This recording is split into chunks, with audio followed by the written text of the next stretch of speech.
Hello बच्चों, कैसे हैं। मुझे उम्मीद होगी आप अच्छे होंगे और अच्छी तरह से अपनी बोर्ड परीक्षा की तैयारी करते होंगे।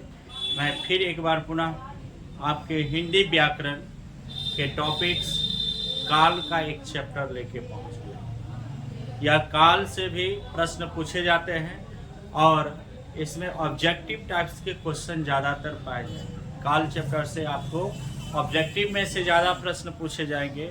एक बात मैं पुनः बता देता हूँ, अगर किन्हीं बच्चों को यह सस्पेंशन हो कि सर आप हिंदी व्याकरण से ही वीडियोस बनाना क्यों शुरू किए, तो उसका मूल कारण एक ही है बच्चों कि हिंदी व्याकरण से सिर्फ और सिर्फ 45 से 50 नंबर से प्लस क्वेश्चन पूछते हैं। पुस्तक तो है ही, हिंदी व्याकरण अगर अच्छी तरह से अगर हम लोग समझ जाते हैं तो आगे बहुत सारे जितने भी आप क्लास क्रॉस करेंगे, इंटरमीडिएट में भी आपको ये काम आएंगे। 10th वाले बच्चे को 11th में, 12th में, 9th वाले बच्चे देखेंगे, 9th वाले को 10th में भी काम आएंगे। हिंदी की पुस्तक प्रत्येक कक्षा में आपका बदलते रहेगा, जबकि हिंदी व्याकरण जो है प्रत्येक कक्षा में वो टॉपिक से क्वेश्चन आता है। इसलिए ऑब्जेक्टिव ज़्यादा हमको कवर करना है। परीक्षा में सबसे ज़्यादा आपको ऑब्जेक्टिव कवर करने के साथ साथ ऑब्जेक्टिव कवर तभी होगा कि जब आप अच्छी तरह से सब्जेक्टिव समझ में आपको आ जाए। इसलिए सब्जेक्टिव पर हम लोग को फोकस भी करना है और सब्जेक्टिव से ज़्यादा ऑब्जेक्टिव उससे निकालना है। सब्जेक्टिव अगर अच्छी तरह से समझ में आ जाती है तो ऑब्जेक्टिव आपको नंबर कुल अंक में जोड़वाने में बहुत सारे मदद करेंगे, प्राप्तांक। इसलिए हम लोग को बिना समय लगाए हुए आज पुनः चलते हम लोग काल के चैप्टर में। काल में हम लोग जानेंगे कौन सी काल की क्रिया, कौन सी क्रिया किस काल में है, या फिर उसको कौन से वर्ग में या उपवर्ग में विभाजित किया गया है, इसके कितने भेद होते हैं, इसके बारे में हम लोग अच्छी तरह से जानेंगे। आइए हम सीखते हैं अच्छी तरह से, आप ध्यान देंगे हम लोग के साथ। आज हम लोग काल के बारे में जानेंगे। काल को इंग्लिश में हम लोग टेंस कहते हैं। काल को इंग्लिश में टेंस कहा जाता है। काल का पर्यायवाची शब्द होता है समय, अवधि या फिर इसे युग भी कहा जाता है। याद रखना, काल को क्या कहेंगे? समय, अवधि या युग। मतलब समय ही काल होता है ना। याद रखना, काल क्या होता है?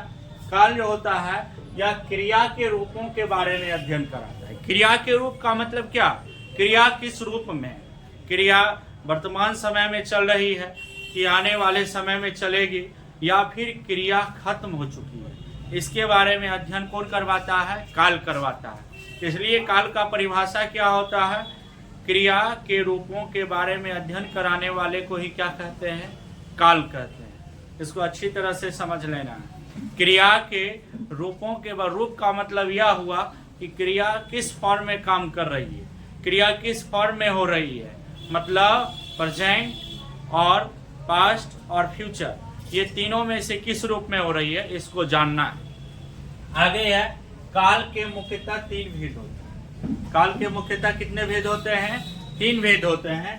पहला है वर्तमान काल, दूसरा है भूतकाल और तीसरा होता है भविष्यत काल। पहला है वर्तमान काल, दूसरा है भूतकाल और तीसरा क्या होता है?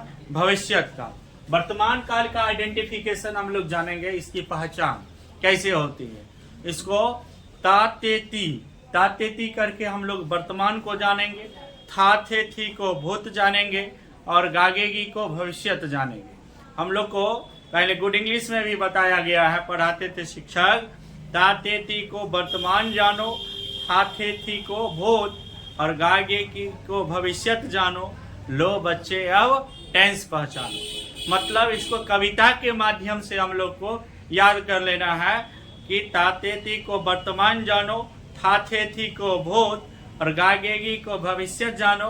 लो बच्चों अब टेंस पहचानो। मतलब टेंस की पहचान के लिए ये कविता के आधार पर ये बनाया गया है, ताकि बच्चों को समझ में अच्छी तरह से आ जाए। जैसे वह जाता है तो वह जाता है तो वर्तमान काल हो जाएगा, ता ते ती। इसमें कोई भी क्रिया में अगर ये जुड़ जाए तो आपको ये वर्तमान काल में हो जाएगा। था थे थी मैंने पढ़ा था ना, वह गया था, ये क्या हो गया?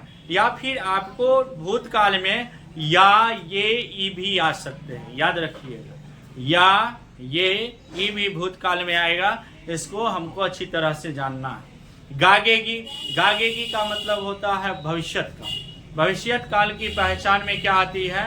गागेगी। इसलिए हम लोग को याद रखना है, गागेगी से संबंधित वाक्य में क्रिया में अगर गागेगी आ जाएगी तो समझ जाना अच्छी तरह से कि गागेगी वाली वाक्य या क्रिया जो होगी वह भविष्यत काल की होगी, और भविष्यत काल में ऐसे प्रश्न पूछे जाते हैं। इसे याद रखिए। मेरी परीक्षा अगले वर्ष होगी, ये क्या होगा? भविष्यत काल की होगी। मैं पटना गया था, तो गया था तो क्या हो गया? भूतकाल हो गया। मैं पटना जाता हूँ, कौन सा काल का हो गया? वर्तमान काल का हो गया। इस प्रकार से बहुत सारे आपके उदाहरण हो सकते हैं। ज़्यादा से ज़्यादा आप प्रश्न अभ्यास कीजिएगा। मैं बार बार प्रत्येक वीडियोज में बोलता हूँ कि प्रश्न अभ्यास पर ज़्यादा जोर देना है। प्रश्न अभ्यास प्रत्येक टॉपिक्स के बुक में प्रश्न अभ्यास दिए रहते हैं। प्रश्न अभ्यास अगर आप जितना ज़्यादा बनाते हैं उतना आपका क्वेश्चन पर पकड़ बनेगा, और जब क्वेश्चन पे पकड़ बन जाएगा नंबर कटने की कहीं से कोई गुंजाइश नहीं बनती है। आगे आइए हम लोग फिर जानते हैं वर्तमान काल के फिर 3 भेद होते हैं। वर्तमान काल के कितने भेद होते हैं? 3 भेद होते हैं। पहला है सामान्य वर्तमान, दूसरा होता है संदिग्ध वर्तमान, और तीसरा होता है तात्कालिक वर्तमान। पहला होता है सामान्य वर्तमान, दूसरा आपका होता है संदिग्ध वर्तमान, और तीसरा होता है तात्कालिक वर्तमान। याद रखना है वर्तमान काल के कितने भेद? 3 भेद। कौन कौन? सामान्य वर्तमान, संदिग्ध वर्तमान और तात्कालिक वर्तमान। अब सामान्य वर्तमान क्या होता है इसके बारे में जानेंगे तथा इससे वर्तमान में होने वाली सामान्य क्रिया का बोध होता है। वर्तमान समय में जो सामान्य क्रिया चलती रहती है, जो सामान्य रूप से काम होते रहते हैं, उसी को क्या कहते हैं? सामान्य वर्तमान कहते हैं। सामान्य वर्तमान काल में क्या होगा? सामान्य रूप से होने वाली क्रिया को ही क्या कहेंगे? सामान्य वर्तमान कहेंगे। वह जाता है, वह पढ़ता है, वह आता है। देख लीजिए यहाँ पे ता आ गया। वह खाती है, खाती है का मतलब ती आ गया। ताते ती मैंने बताया था। वह गाती है, ती आ गया। इसलिए ये सब किस काल में हो जाएगा बच्चों? ये सब हो जाएगा सामान्य वर्तमान काल में। किस काल में हो जाएगा? सामान्य वर्तमान काल में। आगे हम लोग चलते हैं संदिग्ध वर्तमान। संदिग्ध का मतलब होता है संदेह पूर्ण वाक्य। संदेह से भरे वाक्य को ही क्या कहते हैं? संदिग्ध वर्तमान कहते हैं। संदिग्ध वर्तमान में इसमें वर्तमान में होने वाली क्रिया में संदेह का बोध होता है। संदेह का मतलब क्रिया हो भी सकती है और नहीं भी हो सकती है। संदेह का मतलब यह हुआ सस्पिशियस रहेगा मामला। कोई भी क्रिया या काम हो भी सकती है और नहीं भी हो सकती है। ऐसी काल और ऐसी क्रिया को क्या कहेंगे? संदिग्ध वर्तमान काल। क्या कहेंगे? संदिग्ध वर्तमान काल। संदिग्ध वर्तमान काल को उदाहरण के साथ और हम लोग समझते हैं। संदिग्ध वर्तमान काल में क्या होता है? जैसे वह जाता है, वह जाता है, वह पढ़ता होगा, वह जाता होगा, वह जाता होगा, या वह पढ़ता होगा, वह खेलता होगा। मतलब खेल भी सकता है, नहीं भी खेलता होगा। पढ़ता होगा, वह पढ़ भी सकता होगा या नहीं भी पढ़ भी सकता। मतलब एक तरह से समझ आइए, संदिग्ध वर्तमान में 50-50 का चांस रहता है। 50 मतलब कार्य की होने की भी बोध हो सकती है और कार्य की नहीं भी होने की बोध हो सकती है, दोनों हो सकती है। संदिग्ध का मतलब होता है संदेह भरा हुआ, और संदेह में दोनों 50-50 का चांस बना रहेगा। क्रिया का होना भी हो सकता है और क्रिया का नहीं भी होना हो सकता है, दोनों समझ लेना है ना। मैं जाता तो वह आता, अब मैं जाता तो वह आता, हो सकता है नहीं भी आ सकता है ना। वह खेलता होगा, वह पढ़ता होगा। ऐसी प्रकार की जितनी भी होगी क्रियाएं, ऐसी प्रकार की जितनी भी वाक्य होगी, संदेह से भरे वाक्य जितने भी होंगे, वो सभी संदिग्ध वर्तमान में आता है। इसको समझ। तात्कालिक वर्तमान, इसको इंग्लिश ग्रामर में हम लोग पढ़ते हैं प्रेजेंट कंटिन्यूअस टेंस करके, है ना। Present continuous tense English grammar में इसको जानते हैं। इसमें क्रिया के तुरंत और लगातार होने का बोध होता है। क्रिया लगातार चलते रहेगी, न खत्म हो रही है न रुकी है। क्रिया का होना क्या होगा? लगातार चलते रहेगा। जैसे देखिए, वह जा रहा है, जा रहा है मतलब जाने का काम लगातार चल रहा है। वह आ रहा है मतलब आने का काम लगातार हो रहा है। वह पढ़ रहा है तो वह पढ़ने का काम क्या हो रहा है? लगातार हो रहा है। इस प्रकार की जितने भी क्रिया होगी जो लगातार कंटिन्यूअस में होगी, कंटिन्यू जो चलती रहेगी क्रिया का, वह क्या होगा? तात्कालिक वर्तमान होगा। तात्कालिक वर्तमान काल में क्रिया का लगातार चलते रहने का बोध होता है और क्रिया लगातार चलती रहती है। वह खेलती हो, वह खेल रही है, वह गा रही है, वह नाच रही है, तुम पढ़ रहे हो। इस प्रकार की जितने भी ऐसे वाक्य होंगे वो सभी वाक्य क्या होंगे? तात्कालिक वर्तमान के होंगे। कौन से वर्तमान के होंगे? तात्कालिक वर्तमान के। आगे है भूतकाल। भूतकाल का मतलब यह हुआ था, थे, थी, या ये, ई। इसको यह समझ लीजिएगा, था, थे, थी, या ये, ई। मतलब इसमें घटना जो भी क्रिया है वो घटित हो चुकी रहे। इसमें सामान्य है, आसन्न है, संदिग्ध, पूर्ण, अपूर्ण और हेतु मदभूत है। ये इसके भेद हैं। सामान्य भूतकाल, आसन्न भूतकाल, संदिग्ध, पूर्ण भूतकाल, अपूर्ण भूतकाल और हेतु मद भूतकाल। इस प्रकार से भूतकाल के कितने भेद होते हैं? 1, 2, 3, 4, 5, 6, मतलब 6 गो भेद होते हैं। भूतकाल के कितने भेद होते हैं? 6 भेद होते हैं। 6 भेद में पहला है सामान्य भूतकाल। आप लोग इसमें भूतकाल लगाते चलिएगा। सामान्य लिखा है तो इसमें भूतकाल कर देना, आसन्न लिखा है तो भूतकाल कर देना। हालांकि यहाँ तो लिखा ही है, ये समझना है सिर्फ। परीक्षा में ये नहीं पूछेगा कि सामान्य भूतकाल किसे कहते हैं, उदाहरण दे देगा और कहेगा किस काल की वाक्य है। इसलिए आपको इसको अच्छी तरह से समझना है।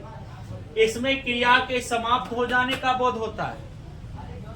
भूतकाल में क्रिया का समाप्त होने का बोध होता है। अब मैंने इसका पहचान बताया था, थे, थी होता है, या ये, ई होता है। अब जैसे देखिए उदाहरण आपको दिया, मैंने खाया, वह रोया, वह आया, वह गया, या ये, ई में आ गया, ई है ना। तो यह सामान्य भूतकाल की क्रिया होगी। कौन सी भूतकाल की क्रिया हुई? सामान्य भूतकाल की। सामान्य भूतकाल की क्रिया में क्रिया का सामान्य रूप से समाप्त होने का बोध होता है। दूसरा आसन्न भूत। आसन्न भूत क्या होता है इसको समझना। इसमें क्रिया के तुरंत समाप्त होने का बोध होता है। क्रिया अभी तुरंत समाप्त हो गई, इसका कौन कराता है परिचय? आसन्न भूत कराता है। वह रोया है, मैंने देखा है ना। रोया, उसकी स्थिति को भी देख के आप पकड़ सकते हैं। अगर कोई रोया है तो उसका आंख ऐसे देखिएगा पूरा आंसू से भरा होगा, होता है ना ऐसा। तो वह रोया है, या क्या हो गया? आसन्न भूत। संदिग्ध, अभी तुरंत संदिग्ध के बारे में हम लोग वर्तमान काल में भी पढ़े हैं। वर्तमान काल में पढ़े थे संदिग्ध वर्तमान। संदिग्ध का अर्थ ही होता है संदेह से भरा हुआ। संदेह का मतलब होता है 50-50%। क्रिया हो भी सकती है और क्रिया नहीं भी हो सकती है, दोनों हो सकता है। इसमें क्रिया के तुरंत ये आपको इसमें क्रिया के होने में संदेह का बोध होता है। संदेह का मतलब क्रिया हो भी सकती है और क्रिया नहीं भी हो सकती है। सस्पिशियस होता है। वह रोया होगा, वह खाया होगा, वह गया होगा, वह पढ़ता होगा। इस प्रकार की जितनी भी क्रियाएं होगी ये सभी संदिग्ध भूतकाल का।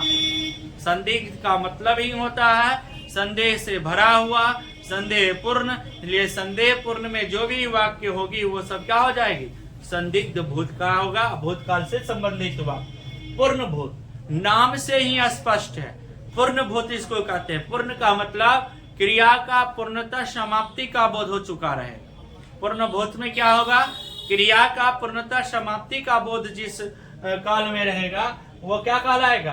पूर्ण भूत कहलाता।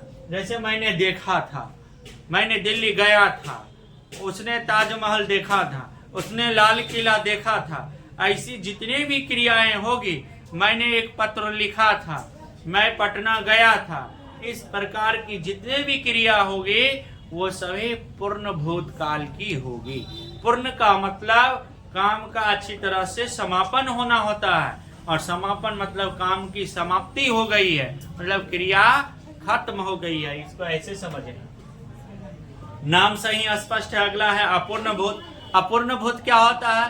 क्रिया पूर्णतः समाप्त नहीं होगी, क्रिया में अपूर्णता होगा, समाप्त बिल्कुल नहीं हो चुकी रहेगी क्रिया।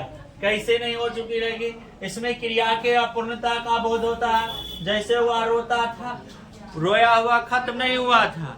छोटा बच्चा लोग जैसे रोता है, माँ पापा उसके लिए जैसे कुछ नहीं लाते हैं तो बउआ मैं करके रोते रहता है, और वो बच्चा तब तक रोता है जब तक उसकी मांगे पूरी नहीं हो जाती है ना? वो रोते रहता है।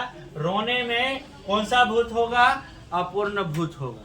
अपूर्णता का बोध होता, मतलब उसकी रोना जारी है, अभी रोना खत्म नहीं हुआ था। हेतु मद बोध, इसमें किसी कारणवश क्रिया की पूर्णता या अपूर्णता दोनों का बोध होता है।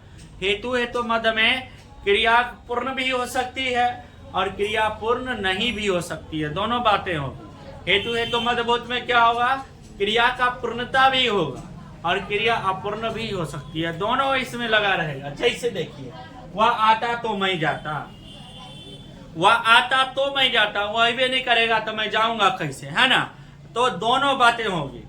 अगला पर क्रिया निर्भर करता है कि पहले वाले लोग आते तब तो मैं जाता, तो इसमें क्रिया का अपूर्णता का बोध होता है। मेरे पास पुस्तक रहता तो मैं पढ़ता, वह गाड़ी आती तो मैं पटना जाता, और गाड़ी बिहार में ऐसी स्थिति हो जाती है कि स्टेशन जाइए ट्रेन पकड़ने के लिए और पता चलती है कि रास्ते से ट्रेन में कैंसिल हो जाता है। एक बार तो पेपर में दिया हुआ था कि रास्ते से ट्रेन गायब हो गई। ये है भारत की स्थिति। हम लोग के भारत की स्थिति यह है कि ट्रेन रास्ते से ही गायब हो जाती है, ऐसी स्थिति अपने भारत की है। आगे देखिए, हम लोगों को भविष्यत काल पर, भविष्यत काल मतलब आगे भविष्य में होने वाले जो क्रिया होंगे, आने वाले समय में भविष्य में होने वाले जो क्रिया होंगे, ऐसी क्रिया को क्या कहते हैं? भविष्यत काल कहते हैं। देखिए, भविष्यत काल के मुख्य दो भाग, इसको यहाँ दो भेद बताया गया है। पहला भेद भविष्यत काल में क्या बताया गया है? पहला भेद है सामान्य भविष्य, दूसरा है संभाव्य भविष्य। पहला क्या है? सामान्य भविष्य, और दूसरा कौन सी भविष्य है? संभाव्य भविष्य। याद रखना है इसको, एग्जाम तक आप सिर्फ इसको 15-20 बार देख लीजिए। 15-20 बार देख लेने के बाद आपको खुद याद ही हो जाएगा, है ना? सामान्य भविष्य क्या होता है? इसमें भविष्यत में किसी साधारण क्रिया के होने का बोध होता है। आने वाले समय में जो किसी साधारण क्रिया के होने का बोध होगा, ऐसी भविष्यत को क्या कहेंगे? सामान्य भविष्य कहेंगे। आने वाला समय में कल, परसों, 2 दिन के बाद, 2 साल के बाद, या इत्यादि प्रकार की घटनाएं काल जो होगी, वो आने वाले समय का क्रिया का जो बोध कराएगा, वो क्या होगा? सामान्य भविष्य कहलाता है। याद रखिएगा इसको। मैं पढ़ूंगा, हम जाएंगे, हम लोग खेलेंगे, वह दौड़ेगा, ऐसी जितने भी क्रिया। और सामान्य भविष्य काल का तो मैं पकड़ने के लिए आपको इसका आइडेंटिफिकेशन, पहचान भी मैं बता दिया कि गा गे गी रहेगा। इसमें आने वाले समय में जो घटनाएं होगी और वो गागे गी से जो होगी, वो क्या होगा? सामान्य भविष्यत काल की क्रियाएं होंगी। इसको समझना। अगला है संभाव्य भविष्य। संभाव्य भविष्य क्या होता है? इसमें भविष्यत में होने वाली किसी क्रिया की संभावना का बोध होगा। संभावना जताया जाता है कि आने वाले समय, मतलब कल वर्षा होने वाली है या कल वर्षा होगी। कल वर्षा होगी मतलब संभावना बताया गया। वर्षा कल हो भी सकती है और नहीं भी। संभावना भी एक तरह से आपका यह क्रिया होने या नहीं होने का बोध कराता है। संभावना पर जो आधारित क्रियाएं होती है, वो भी 50-50% पर होती है। गणित में जो बच्चे 10वीं कक्षा में पढ़ते होंगे, गणित में एक प्रोबेबिलिटी चैप्टर है ना? उसमें प्रायिकता के बारे में दिया हुआ, वो भी संभावना पर ही आधारित होता है। किसी घटना का होने तथा नहीं होने, वो भी संभावना है। वही संभावना को यहाँ भी पढ़ना, वो संभावना पर आधारित है कि क्रिया हो भी सकती है और क्रिया नहीं भी हो सकती है। और इस प्रकार के वाक्य अगर मिलेंगे तो वो संभाव्य भविष्य के उदाहरण होंगे। और संभाव्य भविष्य किससे संबंधित होते हैं? भविष्यत काल से संबंधित होते हैं। भविष्यत काल के दो रूप, एक सामान्य भविष्य और दूसरा संभाव्य भविष्य। इसी प्रकार से जैसे तू लड़े वह आएगा, कब आएगा? वह आने वाला है। आने वाला है का मतलब क्या? आ भी सकता है, ये संभावना है। वह आने वाला है ना। वह पढ़ के डॉक्टर बनने वाला है, वह पढ़कर डॉक्टर बनेगा, ये संभावना पर आधारित है। पढ़ाई करने के बाद 100% सफलता मिलेगी कि नहीं मिलेगी, ये भी संभावना पर ही आधारित है। उसमें क्या है, जो अच्छी तरह से मेहनत करेंगे वो सफल होंगे, जो नहीं करेंगे वो नहीं होंगे। पढ़ते तो सब हैं, एक संभावना पर ही, वो पढ़ाई भी एक संभावना पर ही चलता है। जो पढ़ तो रहे, सफल हो भी सकते हैं और नहीं भी हो सकते। अब उसमें करना हमें क्या है, जो अच्छी तरह से मेहनत करना है ना। और जितना अच्छी तरह से अगर आप मेहनत करते हैं, उतनी अच्छी तरह से आपकी जबरदस्त सफलता भी होती है। इसलिए आज के लिए हम लोग इतना ही जानेंगे। नेक्स्ट वीडियो में फिर हम लोग जानेंगे। तब तक के लिए मैं साइड हो रहा हूँ, एक स्क्रीनशॉट ले लेंगे और घर पे अच्छी तरह से तैयारी भी करेंगे, स्क्रीनशॉट करके, और इसको नोटबुक में राइट करेंगे। और एक बार पुनः मैं याद दिलाना चाहता हूँ, प्रश्न अभ्यास आप लोग जरूर करेंगे। जितने भी पब्लिकेशन का हिंदी व्याकरण हो, सभी पब्लिकेशन के पुस्तक से आप प्रश्न अभ्यास करें। इससे पहले मैं समास पढ़ा चुका हूँ, कारक पढ़ा चुका हूँ, काल हो चुका है। अगला मैं टॉपिक्स फिर जो पढ़ाने वाला रहूंगा, फिर अगले टॉपिक्स में मैं मिलूंगा। आज के लिए इतना ही, तब तक के लिए जय हिंद, गुड बाय।